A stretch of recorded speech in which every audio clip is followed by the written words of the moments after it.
দুদিন ধরে এত কিছু শেয়ার করেছি, চলো ফাইনালি খাওয়ার পর্বটাও শেয়ার করে দিলাম তোমাদের সাথে। আর বিশ্বাস করবে না, আমার প্রচণ্ড খিদে পেয়ে গেছিলো, যে কারণে আমি বসে বসে বেগুনি খাচ্ছিলাম। তো ফাইনালি খাওয়া দাওয়ার পর্ব সেরে আমরা সবাই মিলে একটু ঘুরতে বেরিয়ে গেছিলাম। আর এখানে দেখো গ্রাম্য পরিবেশ, বেশ ভালো লাগে। যতবারই এখানে আসি বেশ ভালো লাগে আমার, কারণ পুরো একটা গ্রাম্য পরিবেশ।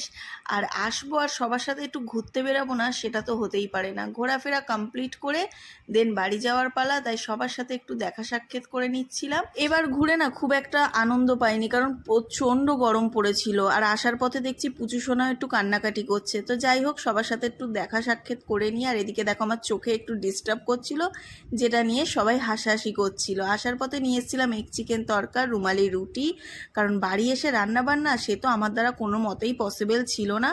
তো যাই হোক, ফ্রেশ হয়ে রাতে খাওয়া দাওয়া সেরে নিয়েছিলাম। তো দেখা হচ্ছে পরের ভিডিওতে। আজকের মতন টাটা।